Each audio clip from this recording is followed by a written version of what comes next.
Hello SSC 26 batch, আসসালামু আলাইকুম। কি অবস্থা তোমাদের? আশা করি তোমরা প্রত্যেকেই খুবই ভালো আছো।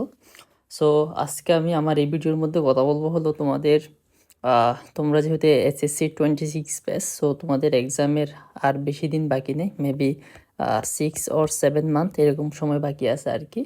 সো এই সময়টুকুর মধ্যে তোমরা কিভাবে গুছানো ওয়েতে প্রপার প্রিপারেশন নিতে পারো সেসব বিষয়ে আজকের ভিডিওতে পূর্ণাঙ্গ আলোচনা থাকবে। সো তুমি চাইলে ভিডিওটা শেষ পর্যন্ত স্কিপ না করে কন্টিনিউ করতে পারো। সো শুরু করা যাক। সো প্রথমত হলো ভাইয়া, তোমাদের টাইম লাইনটা যদি আমরা একটু দেখি। হ্যাঁ, তোমাদের টাইম লাইনটা যদি আমরা একটু দেখি তাহলে তোমরা এখানে দেখবা যে তোমাদের টেস্ট এক্সাম নভেম্বরে বা তোমার কিছু কিছু স্কুলে হয়তো বা জানুয়ারিতেও হতে পারে। সো নভেম্বর বা জানুয়ারিতে হয়ে যেতে পারে, আমি তো এক্সাক্ট টাইমটা জানি না, তোমাদের স্কুল বা এক এক স্কুল এক এক রকম হতে পারে, সো এটা জানি না। এরপরও তোমাদের ফাইনাল এক্সাম জেনারেলি হলো আমাদের ফাইনাল এক্সামটা ফেব্রুয়ারির দিকে হয়। সো এখন তোমাদের ক্ষেত্রে হয়তো বা এটা একটু ডিফারেন্ট হবে, কারণ হলো ফেব্রুয়ারিতে মেবি রামাদান। সো সেই হিসাবে তোমাদের এক্সামটা মেবি ফেব্রুয়ারিতে হবে না, তোমাদের এক্সামটা এপ্রিল বা মার্চে হতে পারে বা আরও আগে পিছিয়ে হতে পারে, ওইটা আসলে এক্স্যাক্টলি বলা যাচ্ছে না, তোমাদের গভর্নমেন্টে ভালো জানে আর কি। সো এটা হলো তোমাদের আপাতত টাইম লাইন, মানে তোমাদের দুইটা এক্সাম আছে সামনে, একটা হলো টেস্ট এক্সাম আর একটা হলো ফাইনাল এক্সাম। চাইলে তোমরা এই দুইটা আনসার আশা করি পাই গেছো। এখন আমাদের নেক্সটে দেখতে হবে যে তোমাদের এই সময়টুকুর যে টাইম লাইনটা আছে এটা একটু আমরা দেখি। দেখো এখন বর্তমানে হলো আজকে আমি ভিডিওটা করতেছি হলো আগস্টের দিকে, সো এটা হয়তো বা কয়েকদিন পরে আপলোড হবে বা। সো এখন দেখো তোমাদের সেপ্টেম্বর মাস, তোমাদের আগস্টের পর আসতেছে হলো তোমার সেপ্টেম্বর মাস, ঠিক আছে? এটা থেকে তুমি যদি কাম ব্যাক করার ট্রাই করো,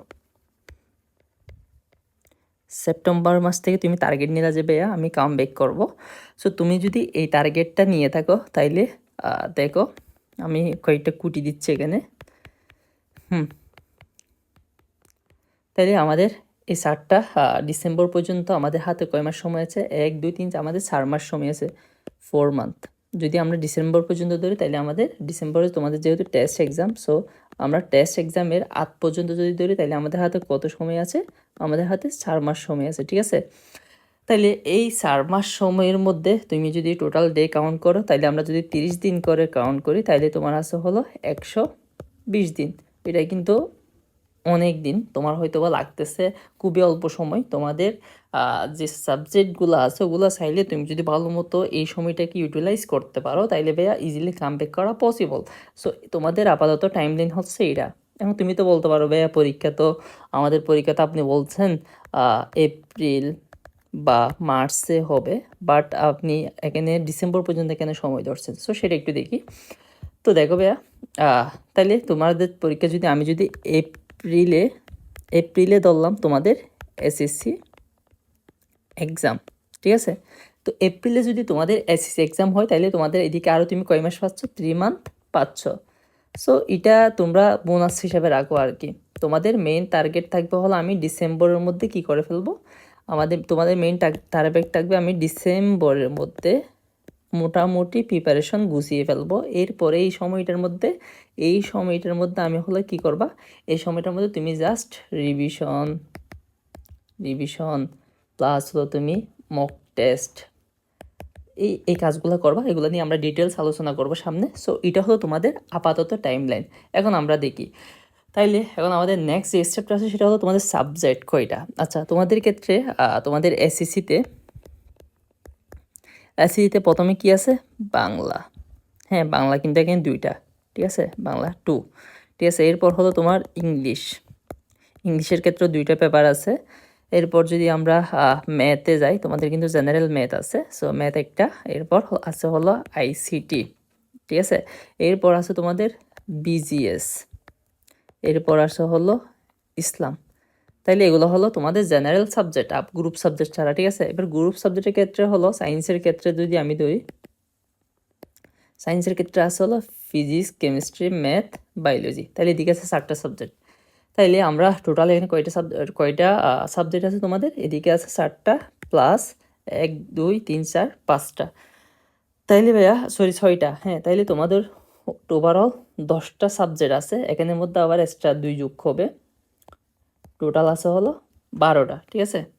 আমার হিসাব এতটুকু আমি আসলে মানে হ্যাঁ এগুলাই তো আছে রাইট, থাকলে ওইটা তোমরা মেনেজ করো। তাহলে আমরা ধরলাম তোমাদের এখন 12টা কি আছে মেইন সাবজেক্ট আছে, রাইট।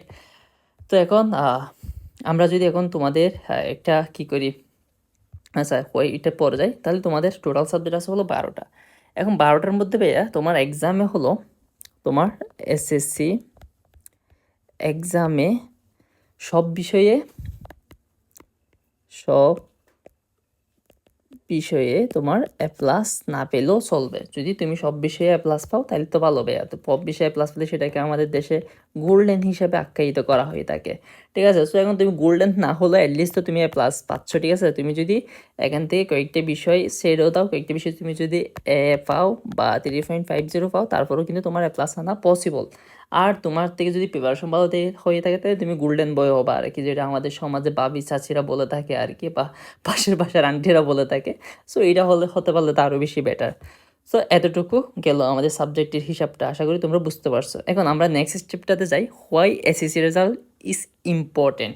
হ্যাঁ এটা হলো ফ্যাক্ট, এতক্ষণ তো অনেক কিছু বললাম। সো এখন তোমাদের একটু এটা বোঝা দরকার যে কেন ইম্পর্টেন্ট এসএসসি রেজাল্টটা। তো এসএসসি রেজাল্টটা কেন ইম্পর্টেন্ট, এটার কয়েকটা যদি আমি তোমাদেরকে ইম্পর্টেন্স বলি। প্রথমত হতো বেয়া, তোমরা এসএসসি শেষ করে কোথায় যাবা, এসএসসি শেষ করে তোমরা কলেজে যাবা, ঠিক আছে। কলেজ সিওর, ঠিক আছে, হ্যাঁ কলেজে যাবা। দেন হলো কলেজের পর আসা হলো তোমার, সরি আমি কলেজের পর আসা হলো তোমার এডমিশন, ঠিক আছে। কলেজের পর তো এসএসসি দিবে, এসএসসি পর আসে তোমার হলো এডমিশন। তাইলে তোমার এসএসসির পর যে তুমি কলেজে যাচ্ছ, সো তোমার এই কলেজের মধ্যে কিন্তু ভালোই একটা তোমার এসএসসির রেজাল্টটা ফ্যাক্ট করে। কীভাবে ফ্যাক্ট করে, তুমি যখন কলেজ নির্বাচন দেবে তখন তোমার মার্ক দেখা হবে। প্রথমত হলো তোমার জিপিএ দেখবে, জিপিএ দেখার পর তোমার হলো মার্ক দেখবে যে তুমি কত মার্ক পাচ্ছ। জেনারেলি ভাইয়া 1250 বা 1230 এরকম না পেলে তুমি ভালো কলেজ পাওয়ার পসিবিলিটি খুব কম, ভালো কলেজ পাওয়ার পসিবিলিটি খুব কম, ঠিক আছে। তাহলে এটা তোমাদের বুঝতে হবে। তাহলে প্রথমত হলো আমাদের ইম্পর্টেন্সটা গেল কোথায়, তুমি যদি সিতে যদি ভালো মার্ক না পাও তাইলে ভাই তুমি একটা মারা খাবা, ঠিক আছে। এরপর সেকেন্ডে আসতেছে হলো তোমাদের এডমিশন, এটা কিন্তু আরও অনেক বেশি ইম্পর্ট্যান্ট। তোমরা আসলে আমাদের দেশের যে সিস্টেম, এখানে হলো তুমি এসএসসি ভালো করলা ভালো কথা, এরপর হলো তুমি এসএসসি ভালো করবা ভালো কথা, দেন তুমি যদি এডমিশনে যদি ভালো করতে না পারো তাইলে তখন তোমাকে সোসাইটি বলবে যে ভাইয়া তুমি আনসাকসেসফুল, তুমি কিছুই করতে পারো না, তুমি এতদিন ধরে যে পড়াগুলো পড়ছো ওগুলোর কোনো ভ্যালু নেই, এরকম একটা কথা কিন্তু তোমাকে সোসাইটি থেকে বলতে পারে। সো সেই কারণে আমাদের কিন্তু কোথায় ভালো করতে হবে, এডমিশনে ভালো করতে হবে। সো এডমিশনে ভালো করার জন্য এখন তোমার কি হয়, এই এসএসসি রেজাল্টটা কিন্তু ভালোই ইমপ্যাক্ট ফেলে। এখন তুমি ভাইয়া বলতে পারো কীভাবে ইমপ্যাক্ট ফেলে। তো এডমিশনের ক্ষেত্রে আমরা জানি এখানে কয়টা টাইপ দেখতে পাই। এখানে হলো তুমি ভার্সিটি পাবা, ঠিক আছে, ভার্সিটি, দেন হলো আছে তোমার হলো মেডিকেল, দেন হলো তোমার ইঞ্জিনিয়ারিং। এগুলো বললাম আমি সায়েন্সের দিকে, আর ওদের ক্ষেত্রে জাস্ট ভার্সিটি।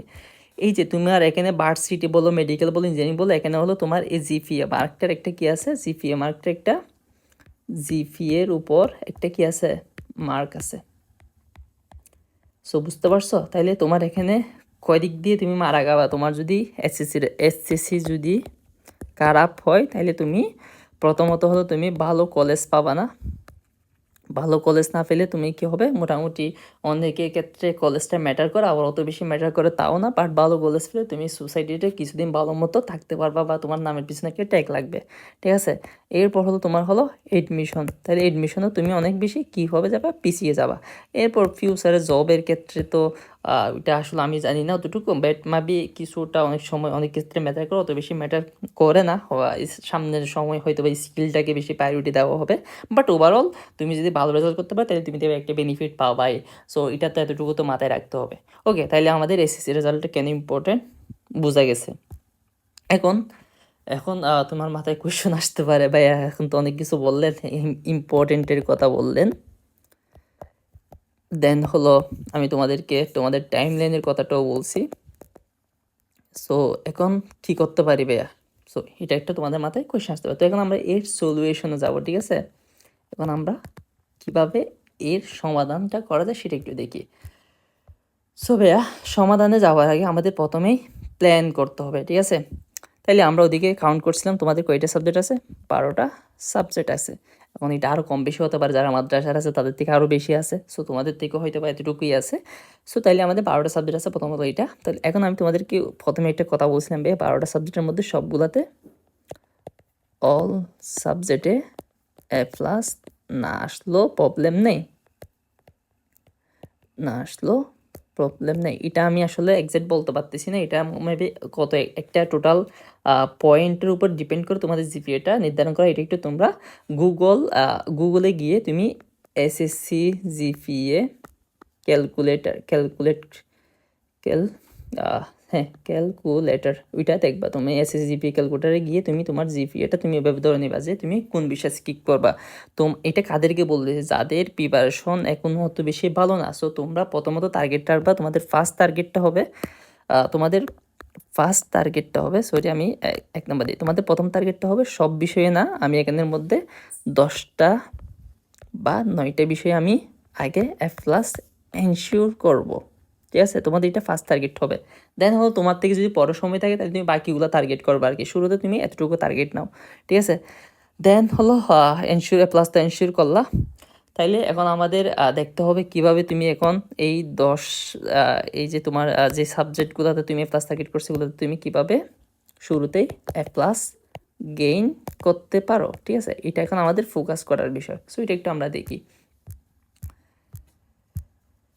হ্যাঁ, তাইলে তোমরা এখন A+ পাওয়ার জন্য তোমরা কি করতে পারো বা ভালো একটা রেজাল্ট করার জন্য কি করতে পারো? সো প্রথমত হবে ইম্পর্টেন্ট চ্যাপ্টার্স। তাইলে আমরা প্রথমেই সিলেক্ট করে নিচ্ছি যে আমি সব সাবজেক্টে না, আমি 8 বা 9টা বা 10টা সাবজেক্টে আমি কি পাবো, আমি প্রথমে এই 10টা সাবজেক্টে আমি A+ টার্গেট করছি, ঠিক আছে? এখন 8 বা 9টা এই 10 যে চ্যাপ্টারগুলোর কথা যে সাবজেক্টগুলোর কথা বলছি, এই সাবজেক্টগুলোর কিন্তু তুমি এখানে একটা হিউজ একটা কি পাবা, চ্যাপ্টার পাবা, চ্যাপ্টার্স, ঠিক আছে? এখানের মধ্যে ধরলাম আমি 100 চ্যাপ্টার আছে, ঠিক আছে? এটা ধরলাম, কয়টা চ্যাপ্টার আছে এটা তোমরা গুনে দেখবা। তো এখন এই চ্যাপ্টারগুলোর মধ্যে যদি ধরো তোমার টোটাল চ্যাপ্টার আছে, টোটালি তোমার 100টা চ্যাপ্টার আছে, তাহলে তোমার 100 চ্যাপ্টারের মধ্যে তোমার হলো পরীক্ষা 100 চ্যাপ্টার থেকে কিন্তু কোয়েশ্চেন আসবে না, তোমার পরীক্ষায় কোয়েশ্চেন আসবে হলো 100 চ্যাপ্টার থেকে সর্বোচ্চ আসলে এখান থেকে হয়তো বা 60% চ্যাপ্টার থেকে পরীক্ষায় কী করবে, কোয়েশ্চেন করবে। তাইলে তোমার এখন ফোকাস হবে হলো আমি এই 60%-এর মধ্যে আমি কি করব, ভালো করব, এগুলাতে আমি কি করব, এনশিওর করব যে এগুলো আমি যেরকম পরীক্ষা যেরকম আসুক আমি এগুলাতে ভালো একটা রেজাল্ট করব, ঠিক আছে? এটা তোমার থেকে কী করতে হবে, এনশিওর করতে হবে, এটা নিশ্চিত করতে হবে। এটা যদি তুমি নিশ্চিত করতে পারো তখন তুমি কি পাবা, তখন তুমি কনফিডেন্স ফিল করবা, তখন তুমি কনফিডেন্স ফিল করবা। তাইলে বুঝছো তুমি এখন বিষয়টা?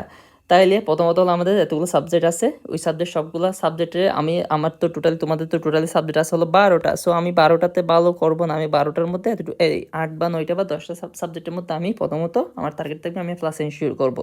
এগুলো তোমার পছন্দ মতো তুমি সাজিয়ে নেবে, তোমার প্রিপারেশন কোথায় কতটুকু আছে এটা তুমি বেটার জানো, তুমি এখন কোন সিচুয়েশন আছো, ঠিক আছে? এটা তো আমি জানি না। তারপর তুমি কমেন্ট বক্সে জানাতে পারো তোমাদের কোনো কোয়েশ্চেন থেকে থাকলে আর কি। এরপর হলো তুমি গুগলের মধ্যে দেখবে যে কয়টা চ্যাপ্টার আছে, 100টা চ্যাপ্টার আছে ধরলাম আমি, এটা কয়টা আছে তুমি জানো ভালো, গনে দেখবা। এরপর 100টা চ্যাপ্টার থেকে কিন্তু সবগুলো থেকে পরীক্ষা হলে কোয়েশ্চেন আসে না, ওখান থেকে 60% চ্যাপ্টার থেকে তোমার পরীক্ষা হয়তো বা কোয়েশ্চেন আসবে, ঠিক আছে? ওই 60%-এর মধ্যে তুমি ভালো মতো গুছিয়ে পড়বা। কীভাবে গুছিয়ে পড়বা ওগুলো নিয়ে আমি সামনে ডিসকাস করতেছি। ওগুলো যদি তুমি ভালো মতো এনশিওর করতে পারো যে ভাইয়া আমি এখানে যেরকম কোয়েশ্চেন দিক আমি এখানে ভালো রেজাল্ট করব, তাইলে ভাইয়া তোমাকে কেউ আটকাতে পারবে না, তুমি পরীক্ষার হলে যাওয়ার সময় একটা কী পাবা, কনফিডেন্স পাবা। তাহলে বুঝছো, এতটুকু আমাদের শেষ। এখন আমরা দেখি ওই 100 সাবজেক্টের ওই 60%-এর মধ্যে তোমরা এখন কীভাবে ভালো করতে পারো সেটা একটু আমাদের দেখার বিষয়। ওকে, সো তোমাদের যদি ওই 60% চ্যাপ্টারগুলোতে যদি চ্যাপ্টার বা টপিক্সে যদি ভালো করতে হয় তাহলে তোমাদের কী করতে হবে, কোয়েশ্চেন ব্যাংক সলভ করতে হবে। কারণ কোয়েশ্চেন ব্যাংক সলভ করবে তুমি কী বুঝতে পারবা, তুমি ইম্পর্ট্যান্ট টপিক্সগুলো তুমি জানতে পারবা। তুমি যদি ইম্পর্ট্যান্ট টপিক জানতে পারো দেন ওখান থেকে কি টাইপ কোয়েশ্চেন আসতেছে, কি টাইপ কোয়েশ্চেন আসতেছে তুমি এটা কি করতে পারবা, বুঝতে পারবা। তাইলে আমাদের কোয়েশ্চেন ব্যাংক সলভ করাটা ফরজ। কোয়েশ্চেন ব্যাংক সলভ করাটা এখন তোমার জন্য কি হয়ে গেছে ভাইয়া, ফরজ হয়ে গেছে। ঠিক আছে, এটা তোমার জন্য এখন ফরজ। তুমি যদি কোয়েশ্চেন ব্যাংক সলভ না করো, বা তুমি যদি গাইড বা যে কোনো কিছু তোমার হাতে যেটাই আছে আছে আর কি, মানে কোয়েশ্চেন ব্যাংক টাইপের যেটা আছে ওইটা যদি তুমি এখন সলভ না করো, তাহলে তুমি বুঝতে পারবে না কোনগুলো ইম্পর্টেন্ট টপিক অ্যান্ড তোমার পরীক্ষায় কী টাইপের কোয়েশ্চেন আসে। সো আমাদের প্রথমত হলো কোয়েশ্চেন ব্যাংক সলভের মাধ্যমে এই দুইটা পয়েন্ট বুঝতে হবে। ঠিক আছে, এগুলো কিন্তু মোস্ট ইম্পর্টেন্ট। কারণ তুমি যদি নাই জানো তোমার পরীক্ষায় কীরকম কোয়েশ্চেন আসবে বা তুমি কীভাবে আনসার করবা, তাহলে ভাইয়া তুমি কেমনি ভালো রেজাল্ট করবা, এটা একটা সিম্পল বিষয়। ঠিক আছে, তাহলে আমাদের এইটা গেল, কোয়েশ্চেন ব্যাংক সলভের পয়েন্টটা গেল। দেন আমাদের সেকেন্ডটা যেটা আছে সেটা হলো শর্ট নোট। এখন তুমি সলভ করার সময় তুমি তো ক্লাস করবা, তুমি যদি না বুঝো তাই তো তোমার প্রথমে ক্লাস করতে হবে, দেন তুমি কি করবা, কোয়েশ্চেন ব্যাংকে যাবা সলভ করার জন্য। তারপর অথবা তুমি মেইন বুকটা একটু পড়তে পারো। মেইন বুকটা কিন্তু ইম্পর্টেন্ট ভালোই, বাট যদিও তোমাদের মেইন বইটা অত বেশি কিছু নেই, তারপরে মেইন বইটা একটু পড়বা। দেন হলো তোমাদের যেটা করতে হবে সেটা হলো শর্ট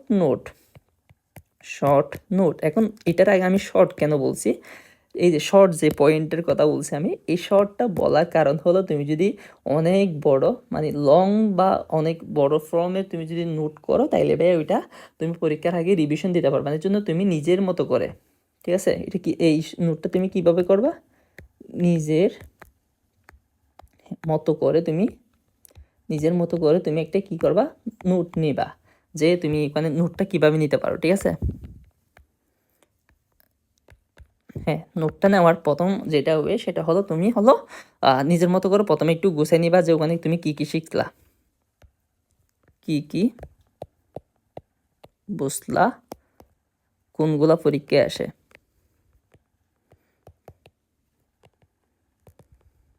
কোনগুলা পরীক্ষায় আসে। ঠিক আছে, দেন হলো তুমি কোনগুলা আবার হলো মানে ইম্পর্টেন্স আর কি, ইম্পর্টেন্ট বা মনে থাকে না, ভুলে যাও, ওই সব বিষয়গুলো তুমি ওই নোটের মধ্যে তুমি অ্যাড করে দিবা। ঠিক আছে, তাইলে তোমাদের এই স্টেপটা গেল। শর্ট নোট কীভাবে নিলে এটাও বলে দিলাম আমি তোমাদেরকে। এখন আমাদের নেক্সট আসা হলো রিভিশন। তাইলে ভাই আমরা কি করছি, আমরা ক্লাস করছি, কোয়েশ্চেন ব্যাংক বা মেইন বুকও পড়ছি। ঠিক আছে, তাহলে এগুলো সব করছি। এরপর হলো আমরা এরপর আমরা নোটও করছি। এখন ভাইয়া আমাদের যেটা করতে হবে বা যেটা বাকি থেকে গেছে সেটা হলো ভাইয়া রিভিশন। তুমি যদি রিভিশন না করো তাইলে ভাইয়া তুমি ভালো রেজাল্ট করতে পারবা না। কারণ হলো তুমি যেগুলো পড়ছো পড়াগুলো তুমি ভুলে যাবে। অনেক ক্ষেত্রে কোয়েশ্চেন করে ভাইয়া পড়া ভুলে যাওয়ার মেইন কারণটা হলো ভাইয়া রিভিশন না দেওয়া। আমরা রিভিশন বা প্র্যাকটিস না করার কারণে আমরা যে পড়াগুলো পড়ছি ওগুলো অনেক দিন ধরে আমরা ফালাই রাখি, মানে অনেক দিন ধরে ওগুলো আমরা টাচ করি না।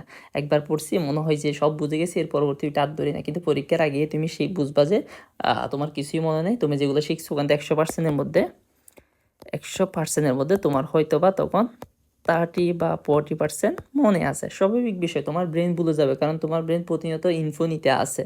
ঠিক আছে, সো দ্যাট তুমি পড়াটা ভুলে যাবা যদি তুমি রিভিশন না দাও। সো এটা ভাইয়া মোস্ট ইম্পর্টেন্ট। দিন শেষে তুমি যদি রিভিশনটা না দাও তাহলে তুমি অনেক বেশি মারা যাবা। সো এটা ভাইয়া ফরজ। ওকে, তাহলে আমরা রিভিশনে গেল, দেন হলো প্র্যাকটিস এক্সাম। সব কিছুতে শেষ ভাইয়া। এখন আমাদের কি করতে হবে, এখন একটু আমাদের এক্সাম দিতে হবে, নিজেকে জাজ করতে হবে যে আমি কতটুকু প্রিপেয়ার